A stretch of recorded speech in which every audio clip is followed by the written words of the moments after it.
Hola Silvia, soy Águeda. Hola Águeda. Entre otras muchas cosas, soy madre de 3 hijos adolescentes ya y me interesa mucho todo lo que tienes que contarnos. Y quería empezar preguntándote por la autoestima. ¿Qué importancia tiene la autoestima? ¿Qué es la autoestima? ¿Y por qué es tan importante la autoestima? Sí, sin duda es un término importantísimo en nuestra vida. Mira, la autoestima, para que la entendamos, vamos a analizar un poco el origen etimológico. Viene de la palabra auto, que viene del griego y significa a uno mismo, y de la palabra estima, que viene del latín y significa valorar o dar valor. Es decir, cuando nos preguntamos cómo es mi autoestima, lo que me estoy preguntando en realidad es cuán valioso me siento o cuánto valor me doy a mí mismo. Claro, cuando yo conecto con ese cuán valioso soy, eso me lleva automáticamente a cómo resuelvo yo las situaciones que vivo en mi vida. Por ejemplo, si siento que soy una persona fuerte y capaz, eso me llevará a resolver las dificultades que haya en mi vida, los retos que yo me ponga, a conseguir los objetivos que yo me marque con más facilidad. Que si yo siento o pienso, tengo la seguridad que soy una persona que no soy capaz, que soy débil o que no estoy a la altura o que no soy suficiente, que es lo que creen muchas personas con baja autoestima. Después también, claro, si yo pienso que soy una persona poco importante o poco valiosa, eso probablemente me va a llevar a tener miedo de que nadie me elija, ¿no? Y, por ejemplo, en las relaciones de pareja, si yo siento que no valgo y siento que nadie me va a elegir, voy a conectar con el miedo a quedarme sola, a quedarme soltera toda mi vida, a no poder ser madre, a no poder tener hijos, por ejemplo, a verme desvalida. Entonces eso me puede llevar a una serie de consecuencias como pues que me aferre a una persona, a una relación que tal vez es tóxica, pero antes que quedarme sola prefiero seguir ahí. O me puede llevar a situaciones como dejar pasar oportunidades importantes en mi vida. Evitar promociones dentro del trabajo que me están ofreciendo la oportunidad de promocionarme y ir dejando pasar esas oportunidades porque me siento insegura y siento que no estoy a la altura. Y claro, eso me generará ansiedad, me generará muchos síntomas que también pueden ser depresivos y tendrá consecuencias negativas en mi vida. ¿Y cómo afecta la autoestima a las relaciones personales, a las relaciones de pareja, al entorno profesional? O sea, ¿qué claves hay para poder reforzar esa autoestima?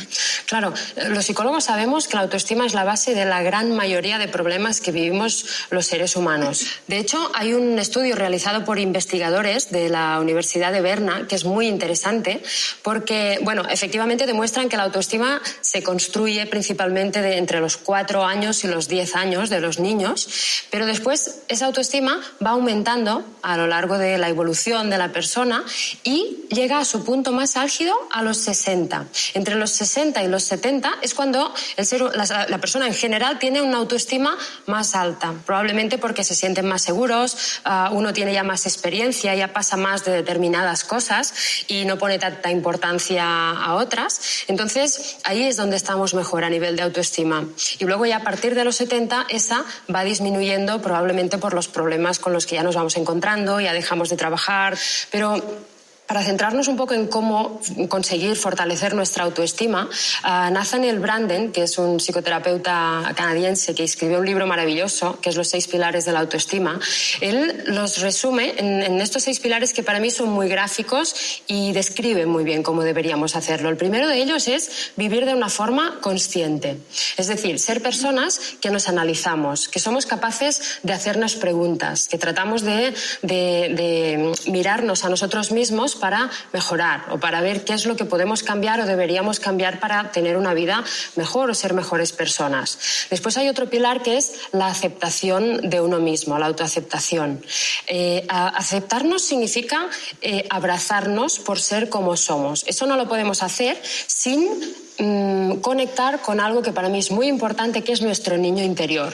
Hacer un viaje para descubrir cómo ha sido ese niño que todos llevamos dentro, qué es lo que vivimos en la etapa de nuestra infancia, cómo nos trataron nuestros padres, qué es lo que nos dieron, qué es lo que nos faltó durante esa etapa, qué carencias tuvimos, nos ayuda muchísimo a entender por qué hoy somos el adulto que somos y tenemos la autoestima que tenemos. Cada uno llevamos unas mochilas en nuestra espalda con unas experiencias emocionales y en función de lo que hemos hemos tenido o nos ha faltado, sobre todo a nivel de reconocimiento o desaprobación y a nivel de afecto o de carencias afectivas. Esos son los dos pilares que construirán una autoestima sólida. Entonces, conectar con ese niño nos permite conectar también con la compasión, que es otro ingrediente muy importante para fortalecer la autoestima.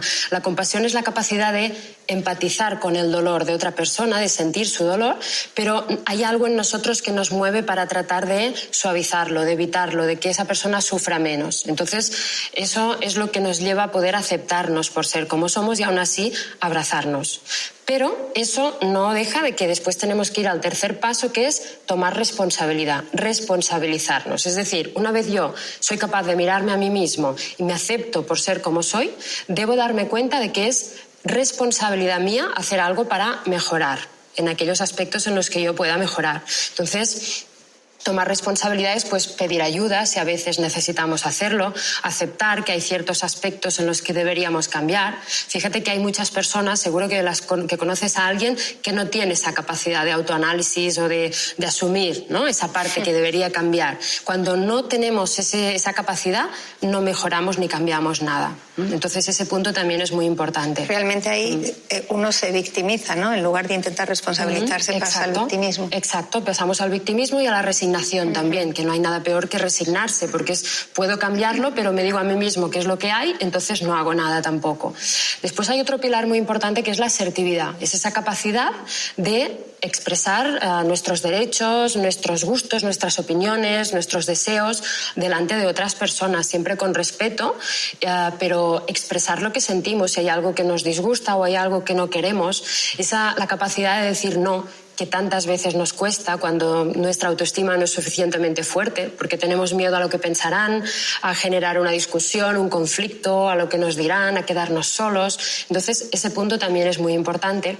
Luego está otro que yo valoro mucho, que es el de vivir con un propósito. No podemos tener una buena autoestima si no tenemos unos objetivos en nuestra vida, si no sabemos hacia dónde vamos. De hecho, yo creo que hay pocas cosas que generan tanta ansiedad en el ser humano como sentir que vamos a la deriva, que no sabemos hacia dónde nos dirigimos, que nuestra vida no tiene una dirección. Entonces, fijarnos unos propósitos, tener unas metas para después poder ir evaluando si los pasos que vamos dando nos van acercando hacia esa dirección o no, y si tenemos que reajustarnos, también es muy importante. Y el último pilar sería vivir de forma íntegra, ser personas íntegras. Ese punto, él a veces lo explica diciendo que deberíamos ser personas que tratemos de promover la autoestima en los demás. Eso significa, pues, ser un ejemplo, ¿no?, también, es decir, tratar a todos por igual, tratar a todo el mundo con respeto, no juzgar, no etiquetar a las otras personas, ser claros con lo que queremos, dejar espacio, aceptar a los demás como son, pero poner límites también, saber decir no. Entonces, cuanto más vivamos como personas íntegras, fortaleciendo esos 6 pilares, más vamos a crear también en nuestro entorno personas, con nuestro ejemplo, con una buena autoestima.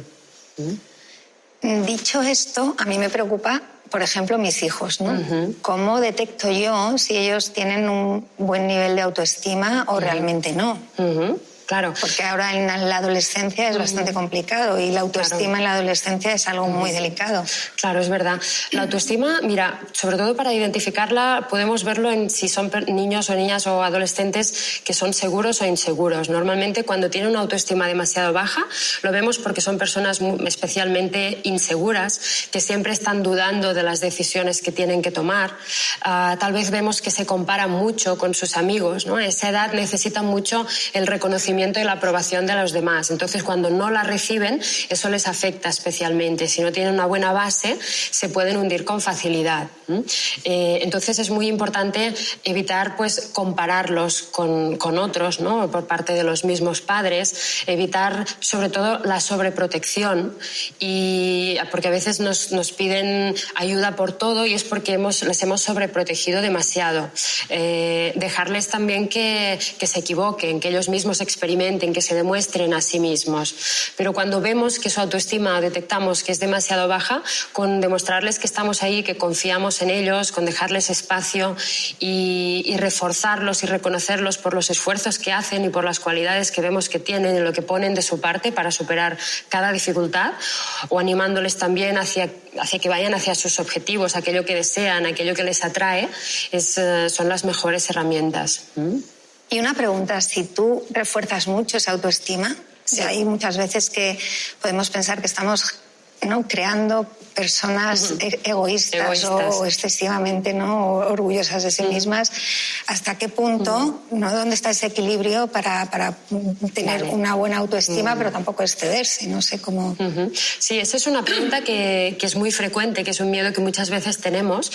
Y la verdad es que fortalecer la autoestima es hacerle sentir a tu hijo o a esa otra persona que es fuerte y capaz, que es importante y que es valioso por ser como es, igual que lo son el resto de los seres humanos, igual que lo son el resto de las personas. O sea, se trata de no transmitirle que es el mejor de todos o que está por encima de los demás o que los demás están por debajo de él o de ella, sino que tiene esa importancia, esa valía personal, igual que la tienen los demás. No que está por encima, pero, y aquí tenemos que vigilar, tampoco por debajo, que es lo que nos ocurre cuando tenemos problemas de autoestima, que nos comparamos y sentimos que estamos por debajo. Pero por dar reconocimiento y dar o educar o cuidar o con mucho afecto, eso no va a hacer que se convierta en una persona que se crea que está por encima, sin duda.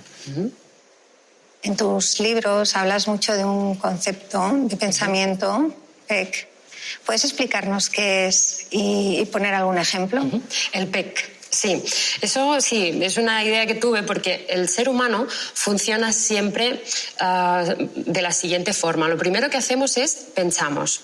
Se activa en nosotros un pensamiento. Imagínate, por ejemplo, que yo tengo que enfrentarme a una conferencia, que en un sitio que me genera pues cierto respeto y me crea cierta inseguridad. Y yo lo primero que me digo a mí misma es: no soy capaz, no seré capaz, y si no lo hago bien, ¿no? ¿Qué va a pasar? Entonces, ese pensamiento de no puedo, no soy capaz, no soy suficiente, los otros que han ido son personas con mucha más experiencia que yo, hará que se activen en mí automáticamente una serie de emociones que siempre están en sintonía con el pensamiento. Si yo me digo no soy capaz, me voy a sentir insegura, voy a conectar con miedos, me voy a paralizar tal vez, y esas emociones son las que harán que yo después acabe comportándome, tenga una conducta determinada ante esa situación. Igual me quedaré paralizada, igual lo voy a dejar a medias, igual no me voy a presentar, y entonces yo voy a analizar esa conducta que he tenido y diré: ¿ves? Si es que ya te lo decía yo, ya lo decía, no era capaz, mira. Entonces, claro, cuando tenemos ese tipo de creencias incorporadas de este tipo de no soy importante, no valgo, no soy capaz, no soy suficiente, no merezco, no soy digno, eso nos lleva a ir acumulando experiencias que nos demuestran, que confirman esa creencia, que nos demuestran, ¿no?, que es verdad. Porque al final el cuerpo siempre acaba obedeciendo las órdenes del cerebro. Si el cerebro le dice ¿dónde vas?, que no eres capaz, el cuerpo se bloquea y queda incapacitado y le cuesta mucho más. Entonces se trata de tomar conciencia de cómo pensamos, de qué es lo que nos decimos a nosotros mismos, para ver si son creencias que son limitantes y que nos bloquean, y cambiarlas, si es que nos damos cuenta de que no son reales verdaderamente, por otras que sean positivas. Porque al final esas creencias, si hacemos un proceso de crecimiento personal, siempre nos damos cuenta que las hemos aprendido en la infancia, ¿sí?, y que vienen dadas por esas experiencias o esos mensajes que nos dieron nuestros padres, por lo general, o tal vez en la escuela, ya sea de forma directa o indirecta, pero el niño lo ha ido incorporando. ¿Y es complicado pasar de esos pensamientos negativos, por así decirlo, a pensamientos positivos? No es complicado, tampoco, o sea, hay que poner voluntad y constancia, pero se puede hacer el cambio. Sobre todo para mí la clave está en tomar conciencia de cómo lo hemos aprendido, para que nos demos cuenta que nosotros no somos eso, que no hemos nacido ya con esa creencia, y que tomemos conciencia de que si hubiéramos nacido en otra familia, en otro entorno diferente, con unos padres y unas circunstancias diferentes, probablemente la autoimagen que tenemos de nosotros mismos también sería distinta. Entonces, cuando uno ve eso, es cuando ya se abre a la posibilidad de que tal vez no es así. Y ya cuando empiezas a trabajar con una creencia afirmativa, que no te parezca que te estás estás autoconvenciendo de algo que no tiene ningún sentido para ti, sino que en el fondo sepas que eso es así porque es así en todos, te das cuenta que empiezas a sentirte de otra forma y empiezas a abrirte a actuar de otra forma, y la experiencia te comienza a demostrar a ti mismo, ¿no? Te empieza a demostrar que sí que eres capaz, que sí que puedes, que sí que mereces. Otro tema que me interesa mucho de lo que tú trabajas, y creo que eres especialista, ¿no? Y que de hecho en tu consulta trabajas mucho, que es el tema